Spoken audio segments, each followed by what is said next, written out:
52a, and we're learning all about the Yetzer Hara. Yesterday we learned about the concept of mechitza, and that the source of mechitza is this Gemara. We mentioned the machlokes between the Rav Moshe Feinstein and the other main opinion in this argument is the Satmar Rav. The Satmar Rav was the main source of a mechitza being as tall as people's eyes are. It should cover, you shouldn't be able to see to the women's section. And this way, you won't gaze at women and so on. And Rav Moshe held that that's true, that you're not allowed to gaze at women, but the mechitza, the goal of the mechitza is not that. That gazing at women is a personal prohibition. That's between you and Hashem, so to speak, and between you and man, maybe, but not for the rabbis to make a mechitza, not for the, or it's not part of the biblical obligation of the mechitza. According to Rav Moshe, the mechitza is a biblical obligation, but it's basically that you shouldn't be able to mingle with the women and mix in and over there. And as long as it's as tall as your shoulders, it's good enough. And I think I saw the size of Yud Ches Tfachim, 18 hand breadths, which if somewhere according to Rav Moshe, that would be approximately 5 feet. But 18 hand breadths. What is that? 18 hand breadths is 4 inches times 18 is 72. Right. Well, that would be the very machmir view, is that a hand breadth is 4 inches.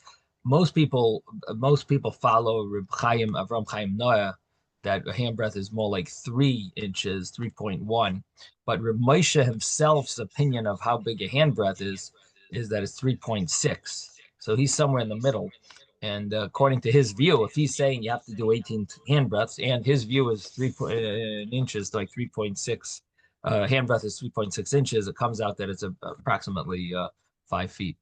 Someone just put their hand, was that you, Yehuda? Someone had their hand up. I guess not. Okay.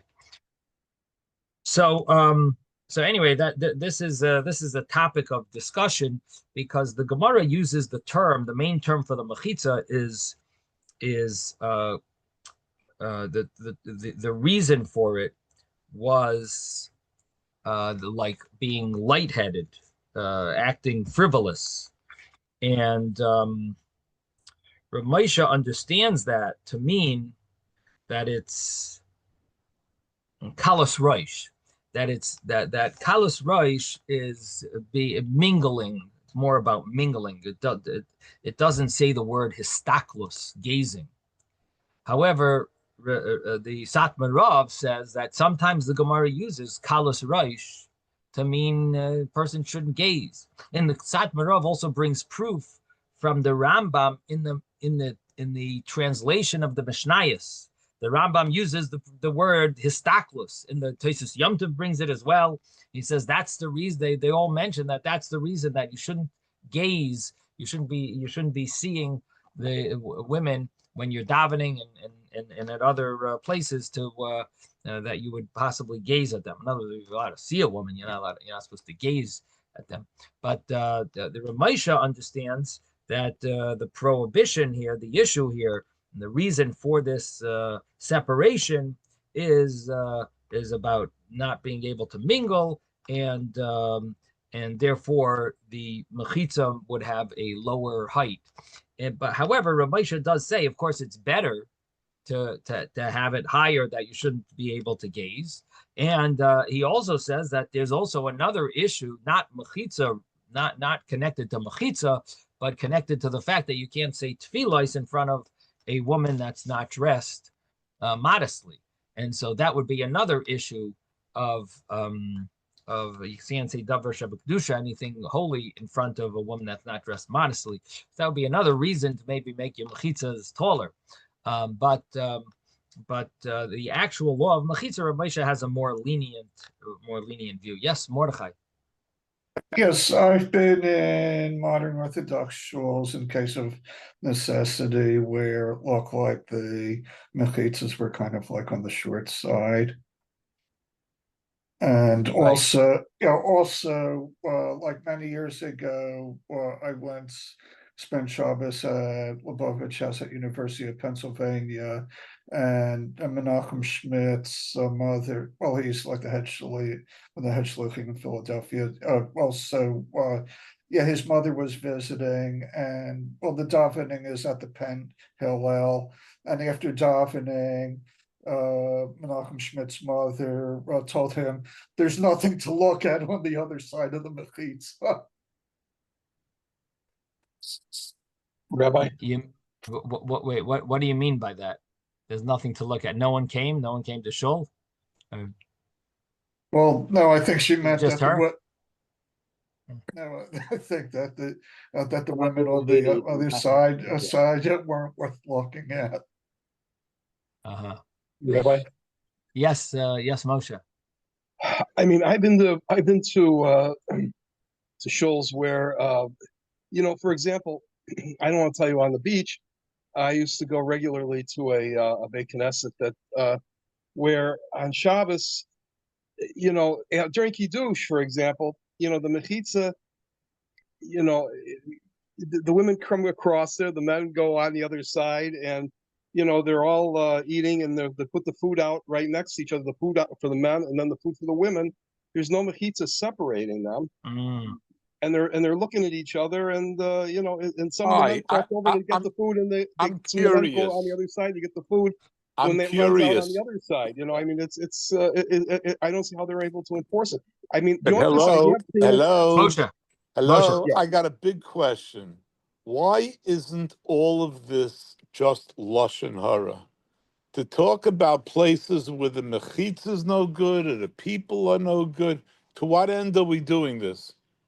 No, Isaac. He didn't say Excuse what me, place. Isaac. I'm Now, not I know he speaking with didn't say Shona what Ra. place, but he's I'm not talking about speaking a with Shona Ra. shul. I'm asking a question on how is Moshe. it being Well, okay. So anyway, bottom line What's the is, question? 1 minute. What's the Isaac. question? Yeah, no. So he's just wondering if the law of mechitza applies to kiddush as well as shuls. In other words, the shul davening, you need a mechitza. So I think Moshe's question is, should the law of mechitza apply to other scenarios, as our Gemara shows that it applies when yes? you're doing a eulogy. You are a So tzaddik of a rebbe. Yes, go ahead. I'm sorry. so the question would be, would the mechitza be an obligation in other scenarios? Again, our Gemara mentions it with regard to the source of it is a eulogy of a hesped for Mashiach ben Yosef, or eulogy for that for the Yetzer Hara, which we learned yesterday that the Yetzer Hara is getting shechted, and there's going to be a eulogy for the Yetzer Hara when he gets slaughtered. Anyway, so this eulogy is going to be separate men from women.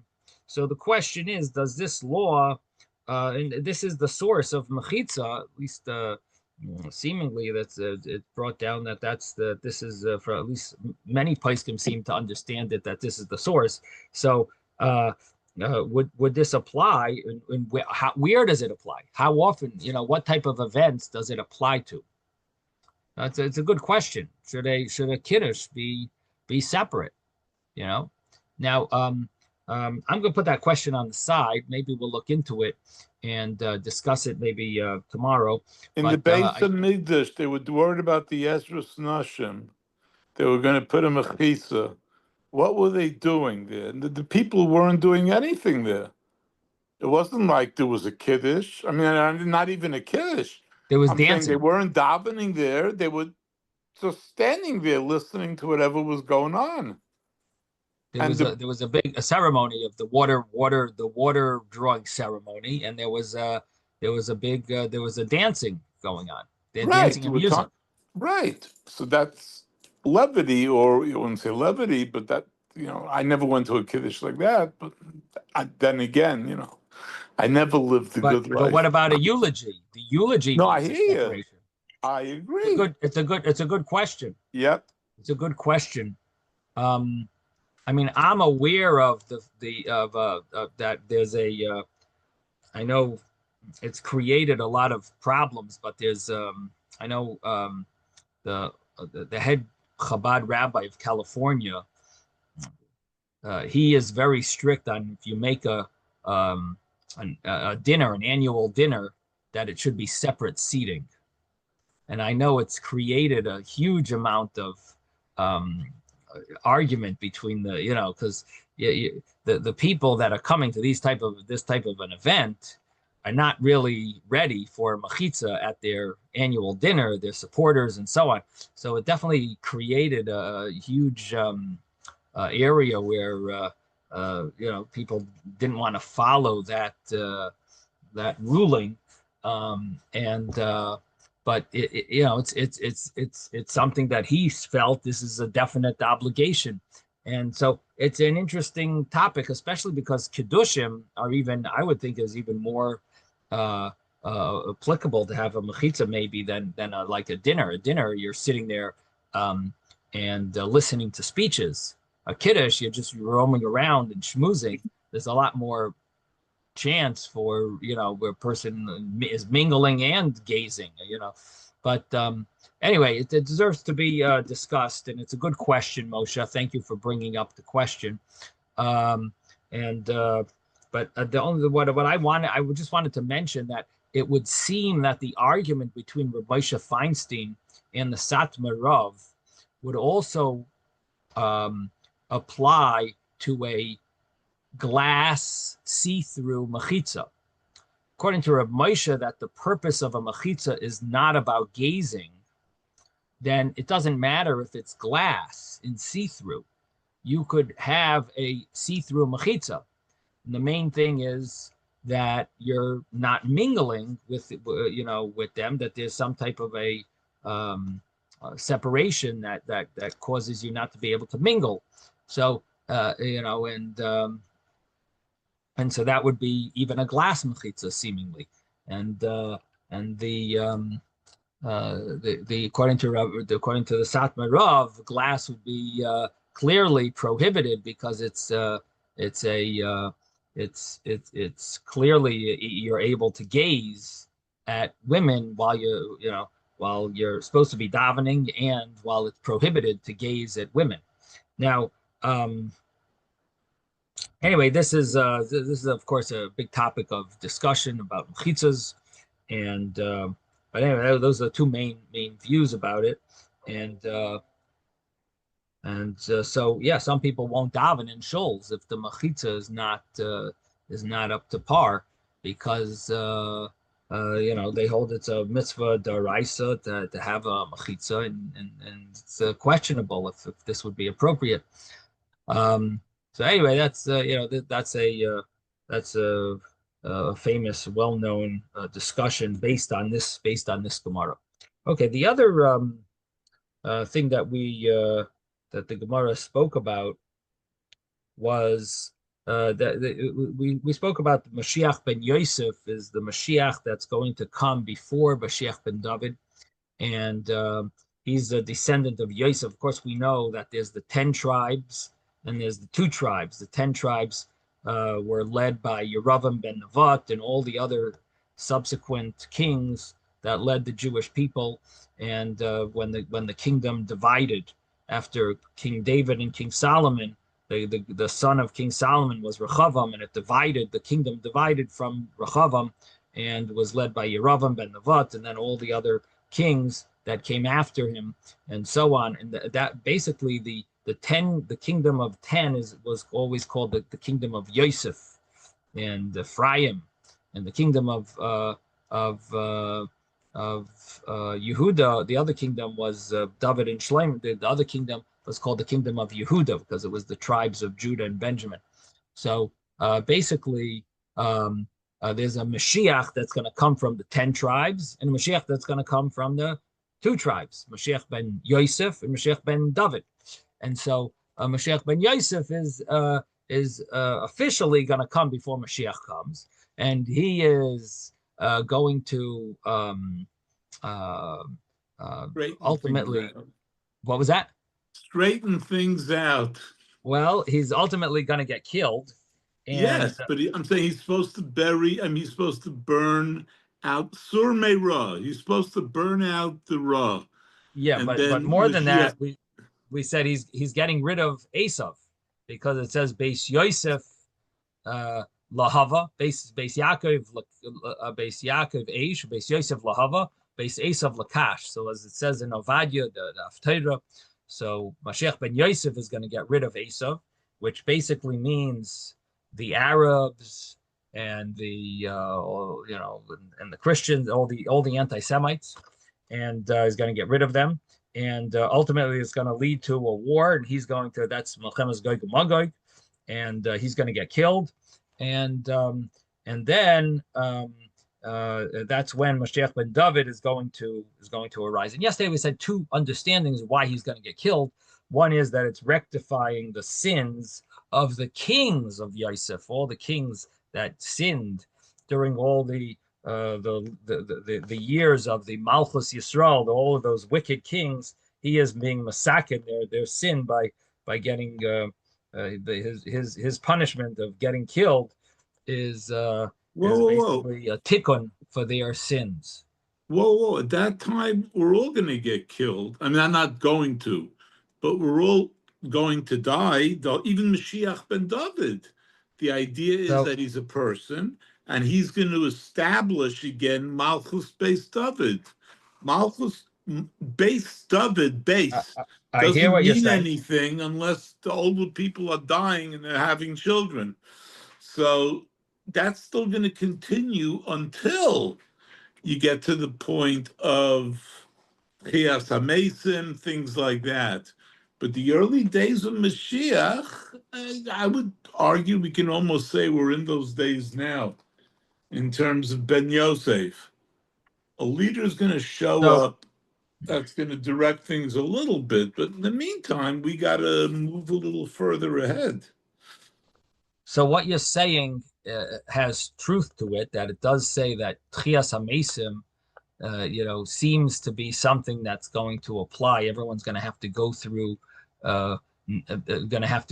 being, they'll offer Tashuv, returning to earth, and then returning Chias HaMesim. But it's not as simple as you say it. No, nothing is as simple as I say. I just say it simply. But what it talks about Mashiach ben Yosef, that seems to be more of a clear statement that he's going to die. And his death is what the Gemara here brings this pasuk, according to one opinion, at Safta Haaretz, that they're going to be a hesped for him. And it's talking about the death of Mashiach ben Yosef. And I just mentioned that one of the reasons why he's going to die is a atonement for, it's rectifying the sins of all the kings. There's another understanding that he's dying ba'avain hadar, for the sins of the generation. So the sins of the generation, that would be well, be careful with that kind of language. No, because that's what the early Christians were saying. With they stole a lot of, right, but there is a term, ba'avain meis, ba'avain hadar. They stole a lot of their stuff from us, so we don't have to be careful from them. They should be careful because they plagiarize a lot of stuff from us. But the thing is that the Alshach, the Malbim both say this concept of meis ba'avain hadar.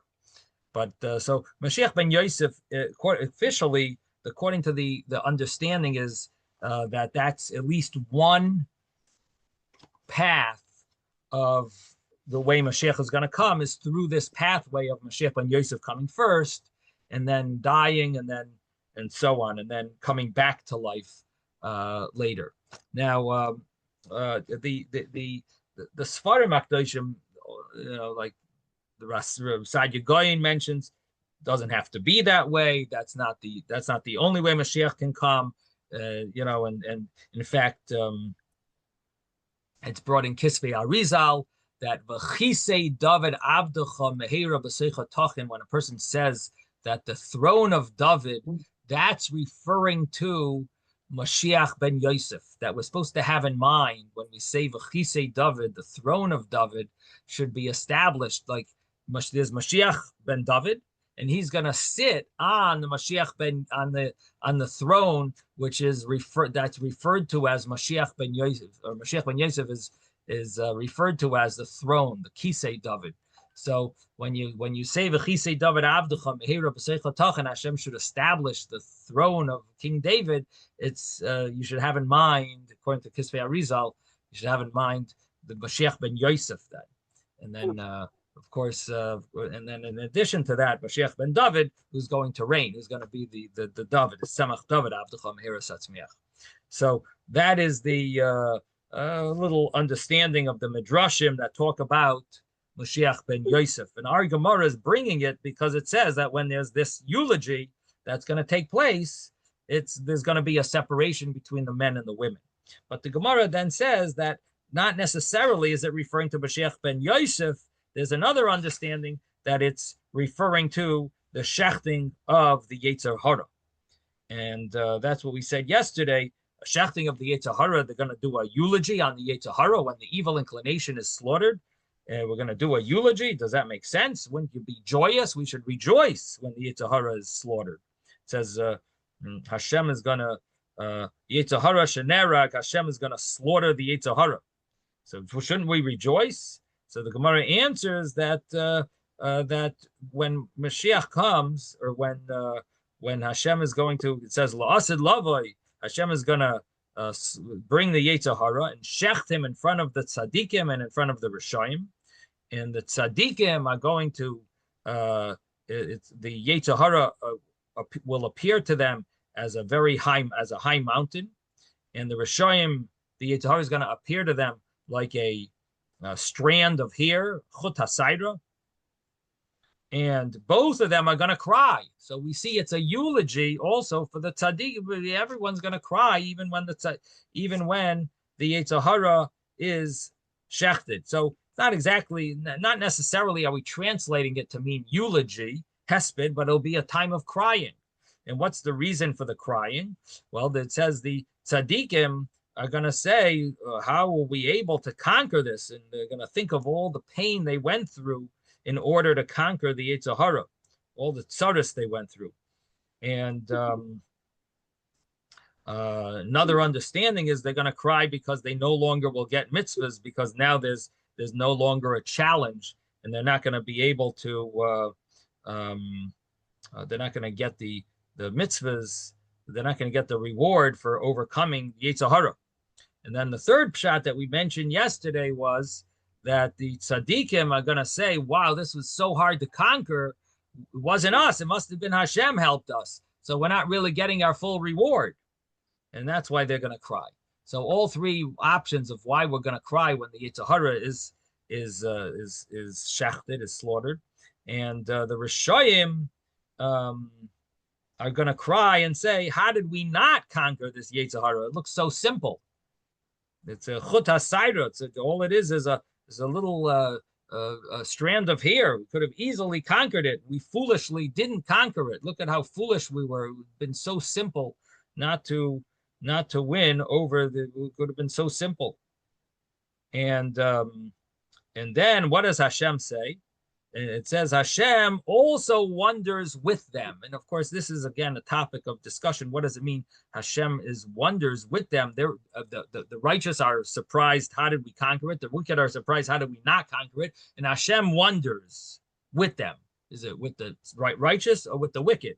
So the simple understanding seems to be with the righteous. Hashem is wondering with the righteous. He's shocked that they were able to conquer it. It was so hard. How were they able to conquer the Yetzer Hara? And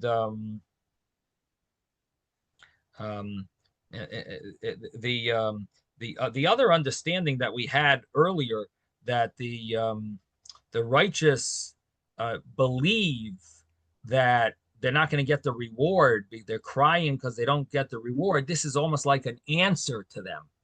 They're afraid that, well, Hashem is gonna say, you don't get the full reward because I helped you. So now the pasuk continues and mentions that Hashem also is surprised. Kayamar Hashem ki palei be'enai she'eres ha'am azevia gam be'enai palei. I'm also wondrous that the way this understanding is that Hashem says, I can't understand how you did it. It wasn't my help, meaning that you're getting full reward. It's not, you think you're not getting full reward because I helped you. No, no, no. I'm also surprised that you were able to conquer it. And you're going to get the full reward. Don't be nervous. This is almost like an answer to that. So anyway, so that's the understanding that Hashem is also with them, surprised, together with the righteous. The other way, I'm sorry. May I propose something? Unless there are other pshatim that you're. I was going to say the introduce. wicked. I was going to use the other side, the wicked, that it's Hashem is wondrous with the wicked. But you can tell us something about the righteous now, if you'd like. No, I'd like to just share a thought. It doesn't say anything about being sad. It just says that they're crying. Crying. They're crying. You saw the sefer I did for, what's his name, for Victor Miller, the book? Yeah. Yep.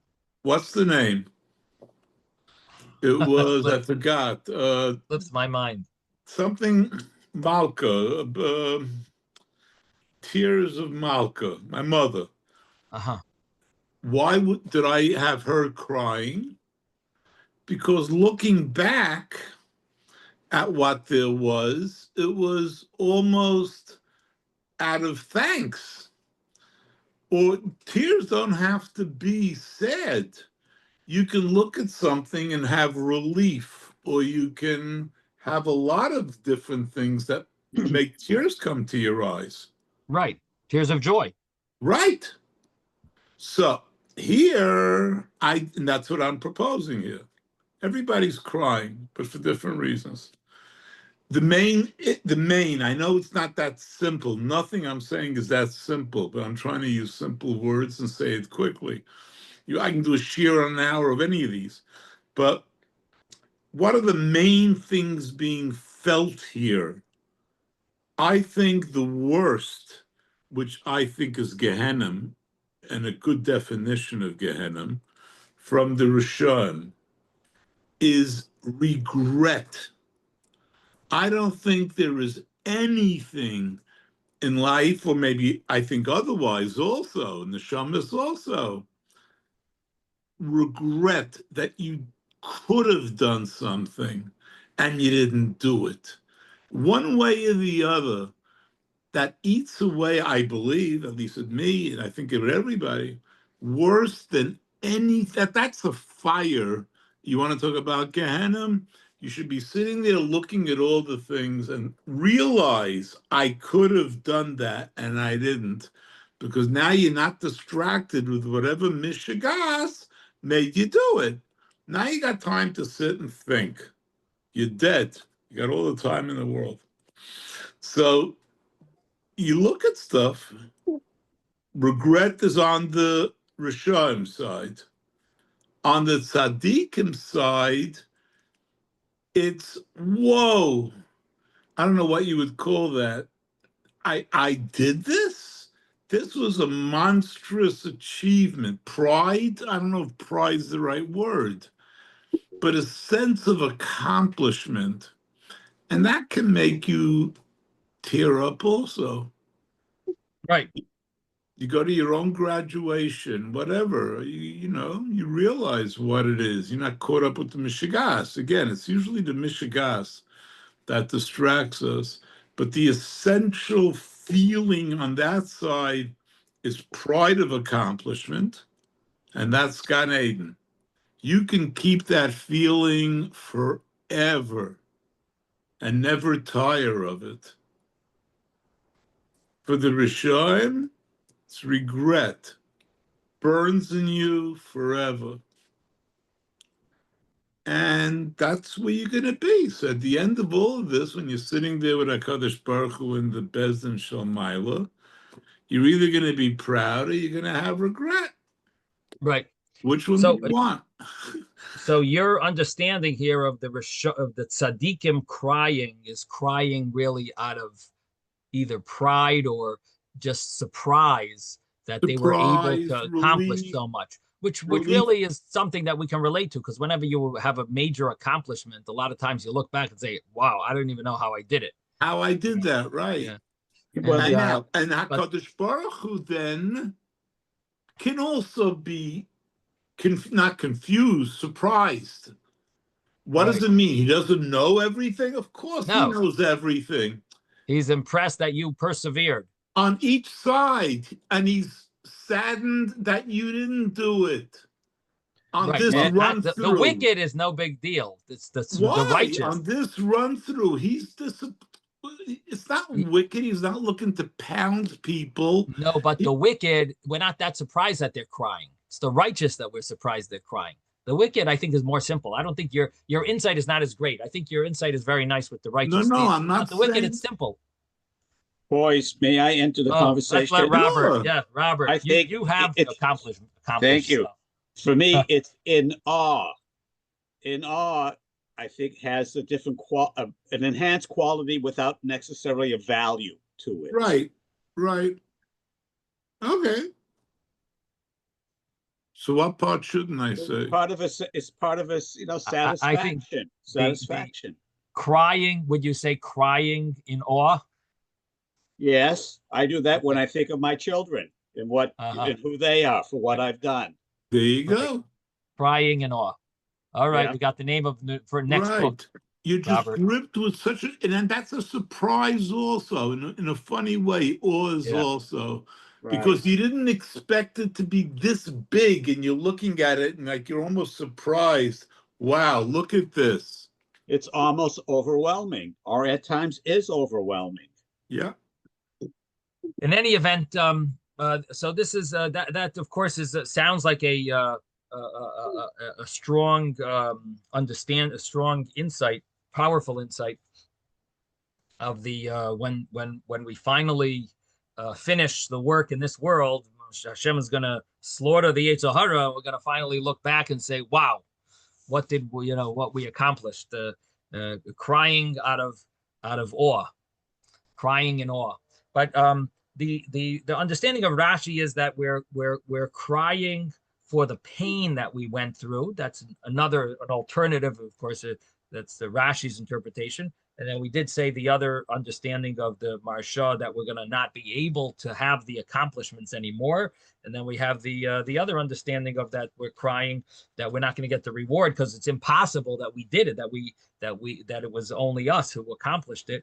And then it says Hashem cries. Hashem is wondering with us. It's either he's also shocked that we accomplished this, meaning we persevered, impressed, I guess would be a better word, or the other understanding would be that he's surprised, he's impressed, and he acknowledges that it's not him, that it was us who actually did it, and not with the help. In other words, not so much his help. It's really it is us who accomplished it. And then you have the understanding of the Chassam Sofer that it's really Hashem is wondering with the wicked, like, how couldn't you overcome this? It was so simple. It was just a hair, the strand of a hair. You couldn't overcome it. And the Chassam Sofer's understanding is you could have just learned Torah. If you would have learned Torah, you would have been able to overcome it, because Torah is an easy avenue to overcome challenges. It's barasi like Torah Tavlin. I created the Torah. So how didn't you overcome your evil inclination? If the fact that I gave you the Torah should have been the answer. So Hashem is surprised at the wicked. And then comes the next Gemara, and I guess we'll stop here. We'll start here. 52a.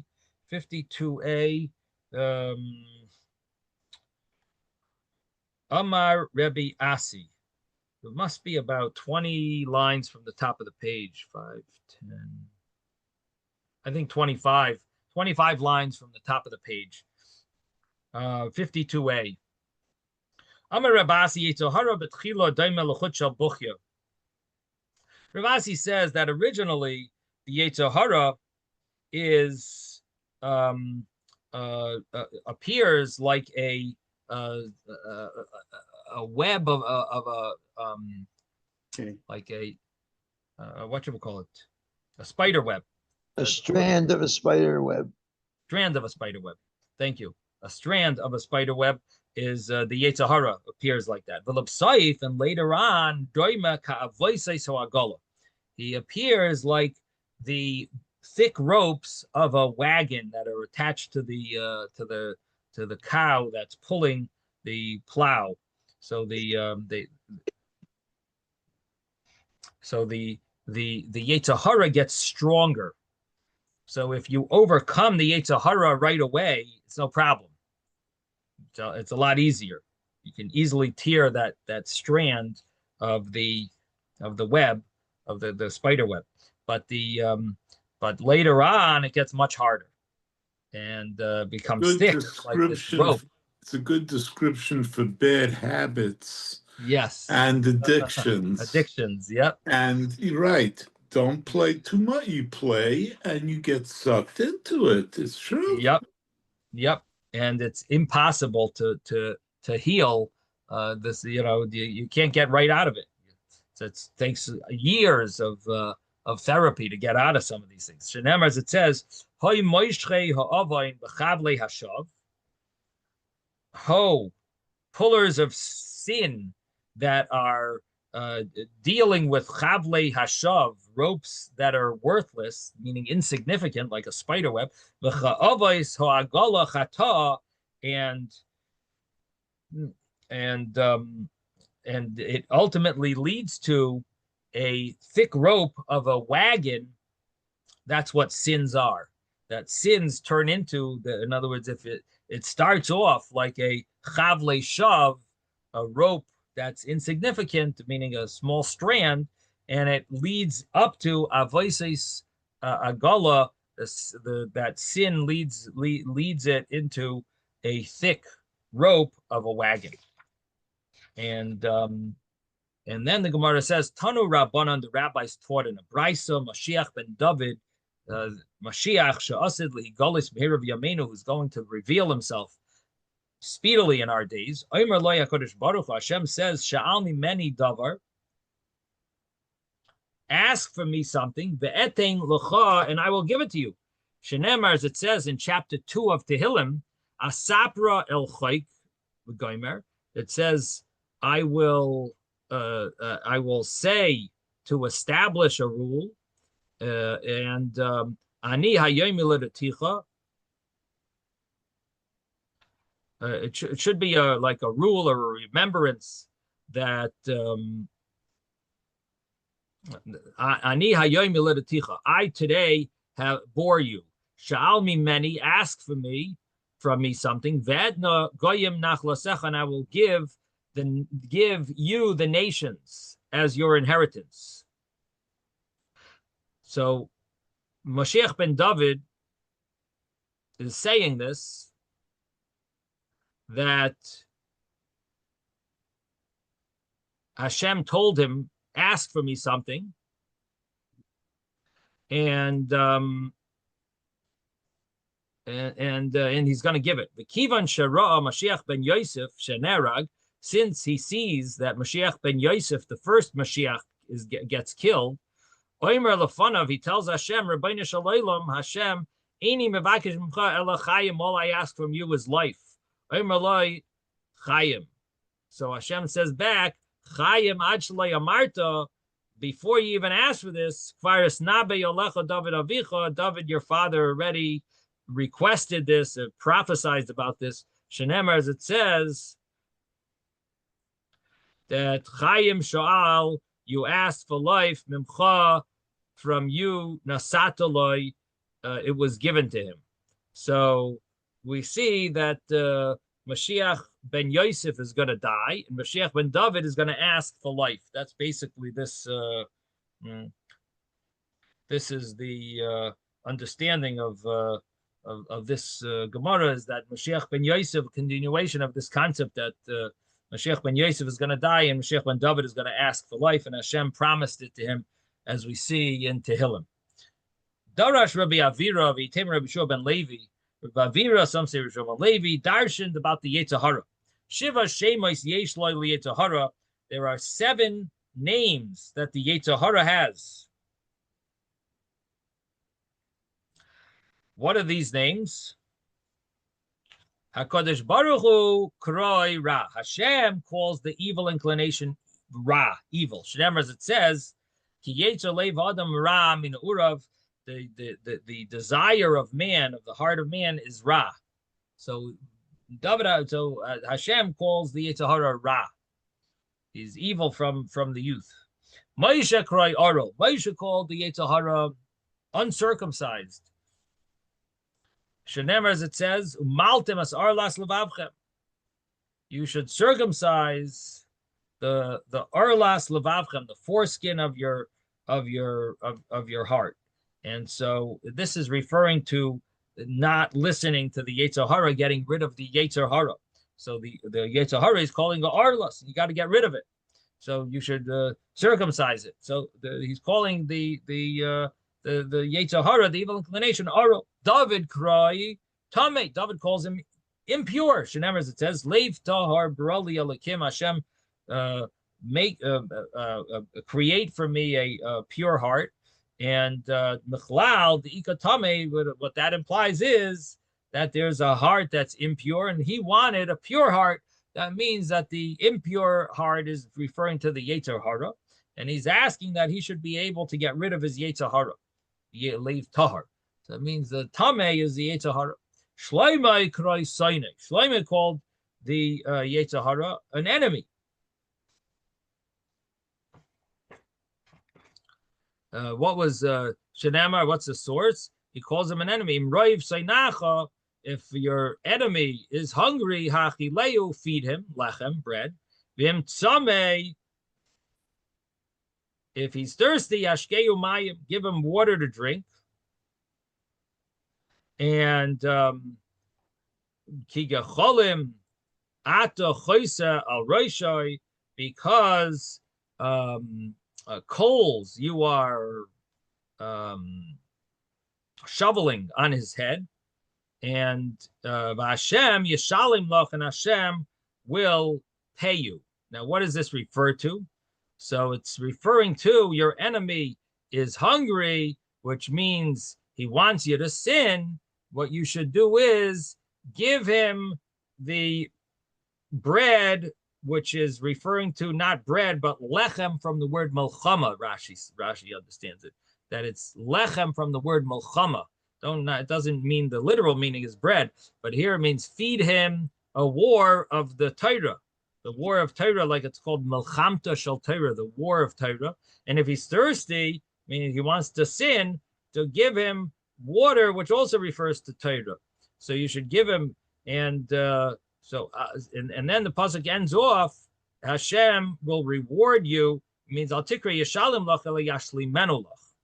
It doesn't mean he's gonna repay you, but it means yashlimenu. If you're gonna follow what Hashem says, Hashem will help you, that your Yetzer Hara will be at peace with you. We won't try to get you to sin and to destroy you from the world. So Hashem yeshalem lach, he'll make it that he won't try to be at peace with you. He won't try to get you to be destroyed. So there we see that Shlomo HaMelech calls him an enemy. Now there is a more simple pshat, and that is that when the Yetzer Hara tries to get you to sin, so don't think that you should starve him. Don't try to starve your body. Literally, it means Imroiv Seinacha, your Yetzer Hara is hungry. You still give him bread. Achileu lechem. Don't destroy your body because you want to strengthen your mitzvahs. You still gotta be in the world and take care of yourself, and still give him bread and drink, and ultimately you'll win over your Yetzer Hara by so hachileu lechem, give him bread, but I think this is the Maharsha's pshat, if I remember correctly, that it's referring to, that you could translate it simply. Yeah, lechem, give him bread, and but I think when it comes to water, I think even the Maharsha learns that it means give him Torah. Let me just make sure. The Marsha here at the end over here. Marsha says.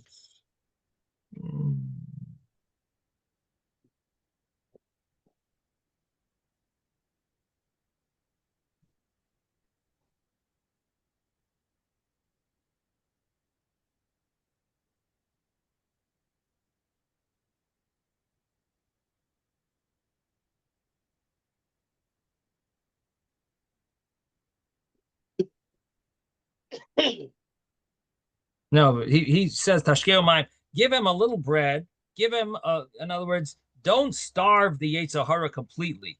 Give him this is the way he's learning. A little different than what I said. The way Marshall learns is that there's a concept of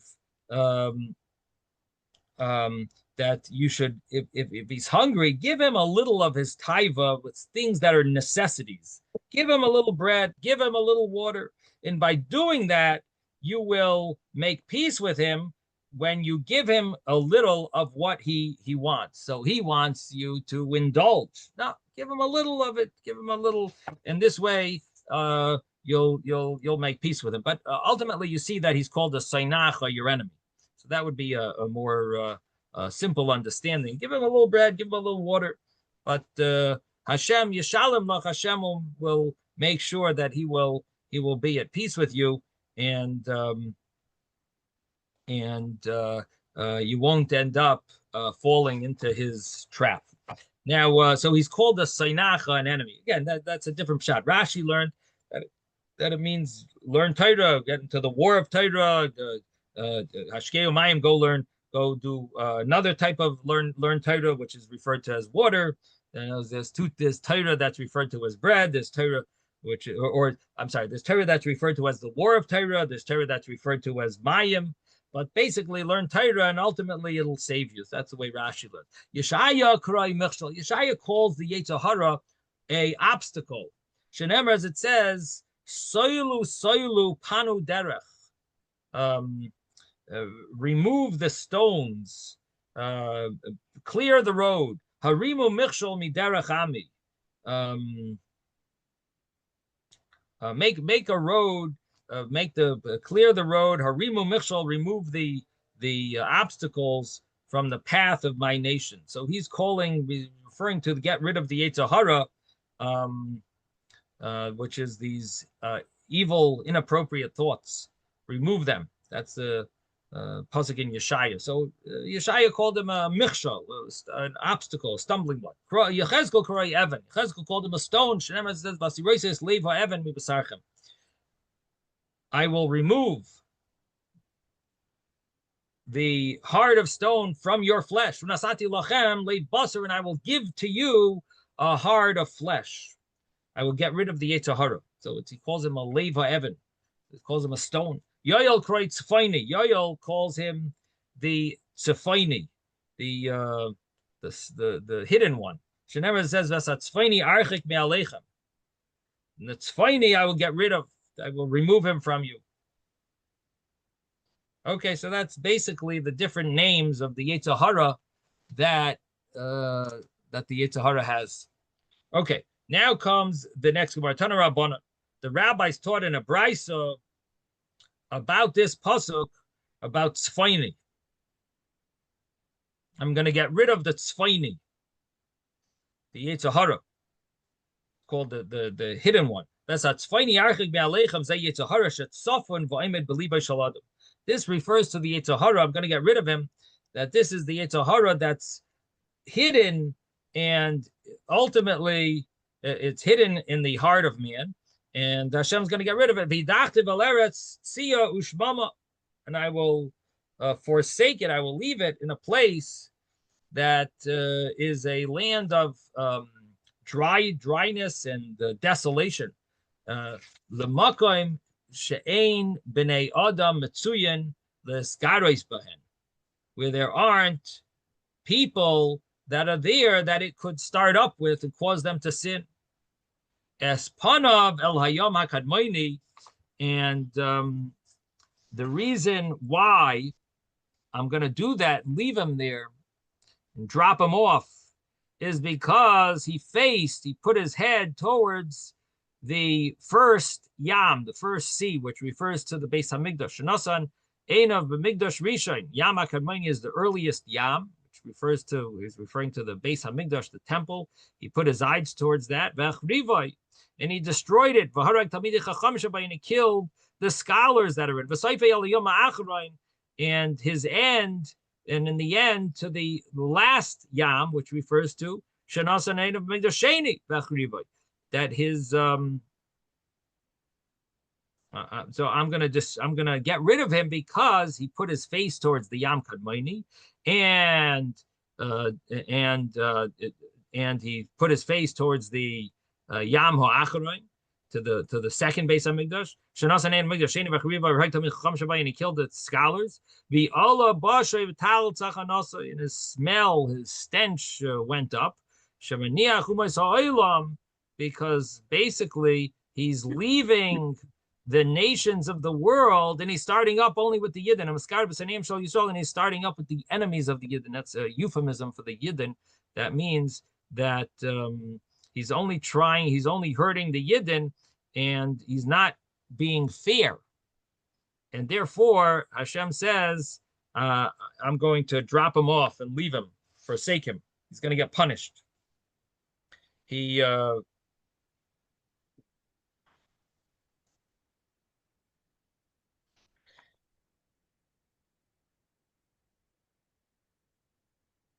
He's supposed to be doing things equal, and instead he's like an anti-Semite. He's taking, he's hurting the Yidden, and he's not being fair.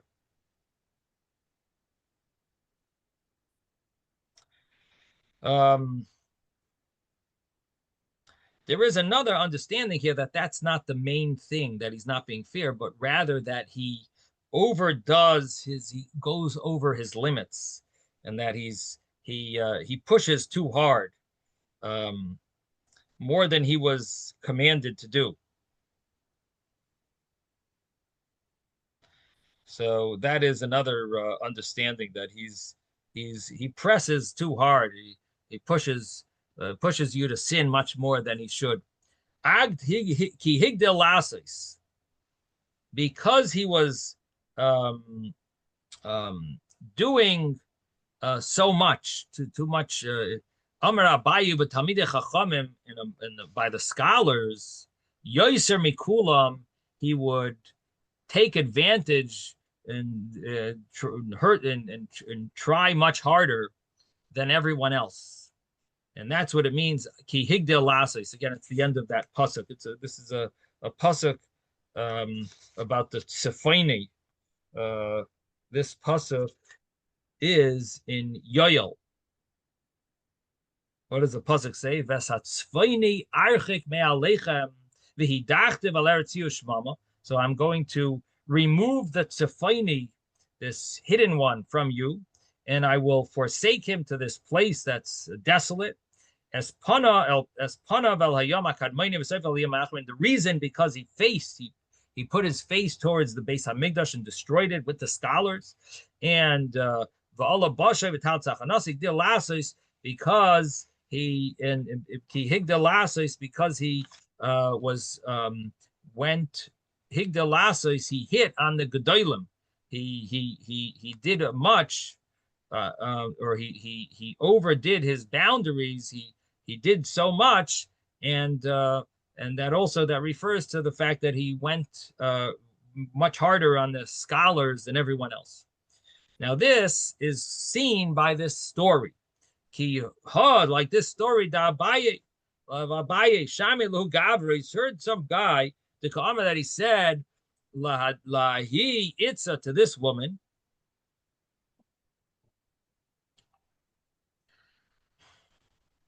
Naktim v'nezel b'orcha. Let us go together. We're both going to the same city, so let's go together early. Naktim, let's go early. V'nezel b'orcha, and go on our way. So Abaye heard them saying this. So Abaye said to himself, these people are going to come to sin. Let me go, and I will travel with them, and separate them from sin. Azal basrayu tlosa parsi biagma. So he went after them 3 parsois. A parsa is something that's amount of distance that takes 72 minutes. So 3 parsois would be a few 4 hours or so. Ba'agma in the near the Agam, near the marsh, and they didn't end up sinning. Ki havu parsha mi'adodi. And when they were separating from each other, meaning they reached where they were both heading, now they had to separate. They were both heading in a certain direction, so they traveled together. But in their destination was not the same place, so they're separating now. So when they were separating from Shaminu, the Ka Amri, Bayi heard them saying, "Archin Rechika," our place, our path is far from each other. But Sabsin Besima, but our connection, our savos, our connection was pleasant, and it would have been nice if we could have walked more together. But we got to separate, and they each went on their way. So that was the story. Amar Abai said, "Iman desane li hava."